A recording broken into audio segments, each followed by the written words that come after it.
Musim 2024-2025 mencatatkan banyak hal bersejarah dalam dunia sepak bola. Dari kisah pribadi yang menggugah jiwa, hingga fenomena kolektif yang menyita perhatian pecinta bola di seluruh dunia.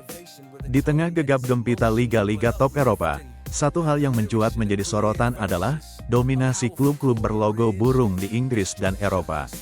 Namun sebelum kita masuk ke sana, mari kita mulai dengan satu nama yang akan meninggalkan panggung hijau dengan penuh hormat.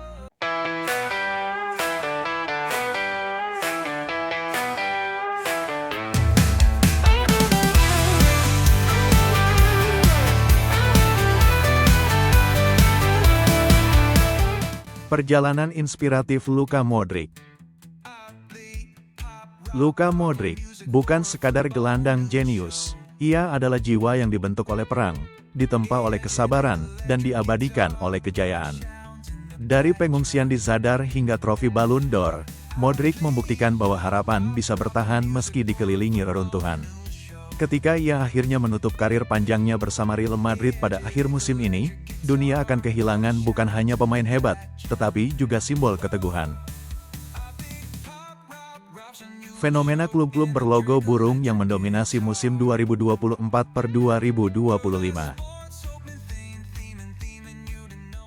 Musim ini, klub-klub dengan logo bergambar burung mendominasi sepak bola Eropa. Fenomena ini bukan hanya kebetulan. Ia hadir dalam bentuk gelar, pencapaian, dan rekor yang mencengangkan. Liverpool, dengan burung liver mitologisnya, kembali mengangkat trofi Premier League. Di bawah pelatih baru Arne Slot, The Reds tampil konsisten, mengalahkan Arsenal dan Manchester City dalam perburuan gelar. Gelar ke-20 ini menyamai rekor Manchester United. Liverpool kembali menunjukkan bahwa mereka masih menjadi kekuatan utama Inggris. Lalu ada Newcastle United, The Magpies. Klub yang selama puluhan tahun hidup dalam bayang-bayang sejarah, akhirnya merengkuh Piala Liga Inggris setelah penantian selama 70 tahun. Kemenangan atas Liverpool di final bukan hanya kejutan, tapi juga titik balik.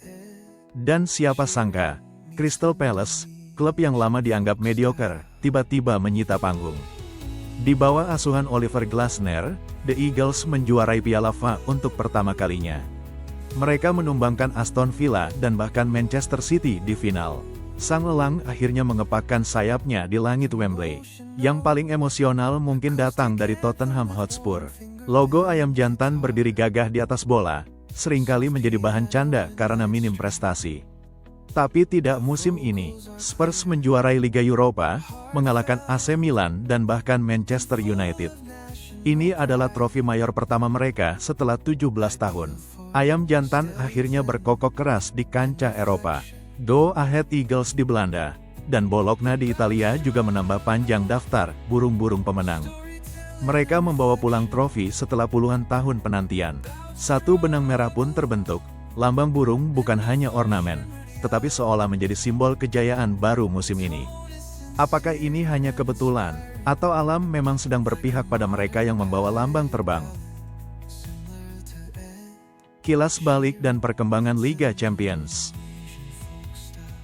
Sementara itu di Liga Champions, duel besar antara PSG dan Inter Milan juga mencuri perhatian. Dua klub dengan sejarah dan ambisi besar, bertemu di fase krusial. Bek PSG, Achraf Hakimi, memberikan komentar menarik. Ia memuji performa Denzel Dumfries, pemain yang menggantikan posisinya di Inter. Hakimi menilai formasi 3-5-2 Inter membuat peran wingback lebih mudah dimainkan, dan ia mengakui keunggulan Dumfries dalam duel udara. Hakimi juga menyebutkan bahwa ia akan segera menghubungi Lautaro Martinez, mantan rekan setimnya. Hubungan antara keduanya menunjukkan bahwa meski kompetisi begitu ketat, tali persahabatan tetap ada di antara para pemain top Eropa. Dari Luka Modric yang berangkat dari reruntuhan perang hingga trofi-trofi yang jatuh ke tangan klub-klub berlogo burung, musim 2024-2025 adalah cerita tentang harapan, kejutan, dan perubahan. Di tengah tradisi dan kekuatan lama seperti Manchester City atau Bayern Munchen, muncul simbol-simbol baru yang terbang tinggi, membawa narasi segar ke dunia sepak bola. Mungkin ini hanya sebuah kebetulan, tapi di sepak bola, Tidak ada yang benar-benar kebetulan. Ada kerja keras, ada semangat, ada simbol, dan ada harapan di balik tiap lambang yang dijahit di dada. Bagaimana menurut kamu? Apakah musim ini menjadi awal era baru bagi klub-klub burung? Tulis pendapatmu di kolom komentar. Jangan lupa like dan share video ini kalau kamu suka, dan sampai jumpa di video selanjutnya.